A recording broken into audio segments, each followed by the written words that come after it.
In the current order book, what we have is to supply the remaining fighter aeroplanes, which you started delivering it from last few years. And we could sign a contract on the supply of about a few new helicopters to our services.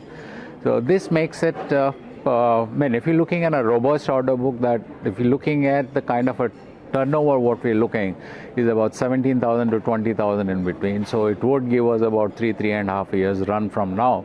And with the products which we are designed and developed, like a light combat helicopter or the trainers, basic trainers, and these would give us definitely the numbers to be the future.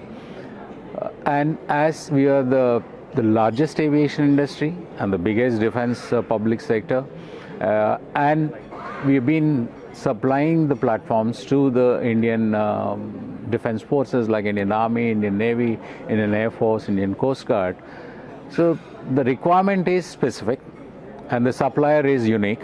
So I think we would be very comfortable into the future, and I have no doubts that there's any concern or a cause to look worried. So there isn't a risk with just concentration on one client, as you mentioned, the Indian Armed Forces?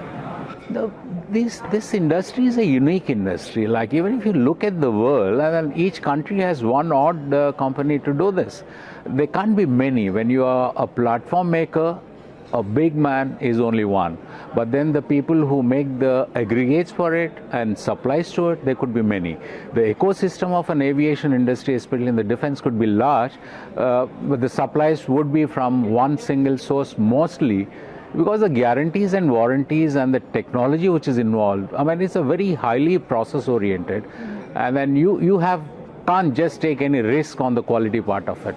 So there would be an integrator who is responsible for the performance of the product. In the world, if you see, like as I stated before, Boeing in America, Airbus in France, and HAL in India. Speaking about the exports now, like in your speech also you mentioned there are opportunities to grow the exports. So what are those opportunities that we are looking at, and any order that you already have received or are expecting from international borders? This being defense products, and then the internal demand is being served by HAL all along.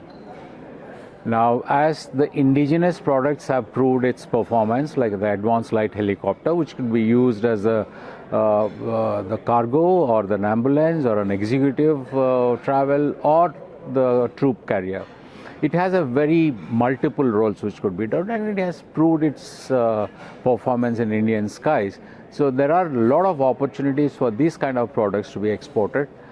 We do have discussions onto it, and then as on date, for our light combat helicopter, we do have the government clearance for export, and the future is that the HAL would concentrate more on while we serve the internal demand, at the same time we look at the outside market.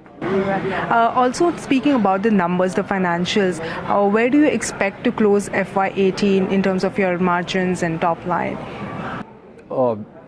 We have a memorandum of understanding with the administrative ministry, and the figures are in the public domain, and we will not fall short of anyone on the committed numbers. Final question from my side, like the government's new defense procurement policy, where do you see the role of PSU, and how would you benefit from this?